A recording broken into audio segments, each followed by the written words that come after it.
So please ఒక పని చేయండి, ఈ వీడియోని ఫ్రీగా చూడండి, కొంచెం సైన్స్ ని కూడా తెలుసుకోండి. మీరు బాల్ ని ఎంత వెనక్కి తీసుకెళ్తారో దానికి అంత వెలాసిటీ వస్తుంది. అక్కడ నుంచి గ్రావిటీతో కిందకు వస్తున్నప్పుడు పెండులం లాగా ఒక స్వింగ్ ని కలిగి ఉంటుంది. ఆ వెలాసిటీ హారిజాంటల్ గా వస్తుంది. మనం బాల్ ని వదిలినప్పుడు అక్కడ దానికి మాక్సిమం హారిజాంటల్ వెలాసిటీ దొరుకుతుంది. దాని ట్రాజెక్టరీ 0 అవుతుంది. అప్పుడు దీని ల్యాండింగ్ చాలా ప్రశాంతంగా జరుగుతుంది. స్ట్రైక్.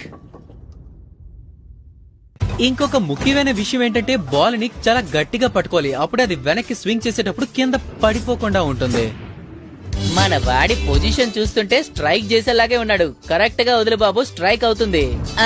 బాల్ ని వదలాల్సిన టైంలో వదిలేయాలి బాబు, లేకపోతే నువ్వు కూడా బాల్ తో పాటు వెళ్లిపోతావు. అర్థమైందా? ఇప్పుడు గాల్లోకి వెళ్ళింది బాల్ కాదు, నీ పరువు. చతికిలు పడించాలు, లేచి నిలబడు.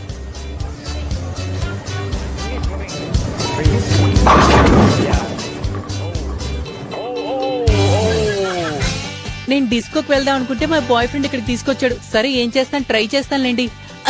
అమ్మా చి, ఇదంతా నీ వల్ల జరిగింది. ఇంకెప్పుడు నేను నీతో పాటు బౌలింగ్ రాను. డిస్కోకి వేరే అబ్బాయితో వెళ్తాను. బౌలింగ్ చేసేటప్పుడు గుర్తుంచుకోవాల్సిన విషయం ఏంటంటే నేను చెప్పేది వినాలి కదా. వినకుండా వెళ్ళిపోతే ఇలానే జరుగుతుంది. నేను చెప్పొచ్చేది ఏంటంటే మన ఫింగర్ సైజ్ లోనే బాల్ ఎంచుకోవాలి, లేకపోతే ఇలా చేతిలోనే బాల్ ఉండిపోద్ది. కొంతమంది ఉన్నారండి, వాళ్ళు బేసిక్ లెవెల్ అయితే నేర్చుకున్నారు, అది మర్చిపోయి పై లెవెల్ కి వెళ్ళాలని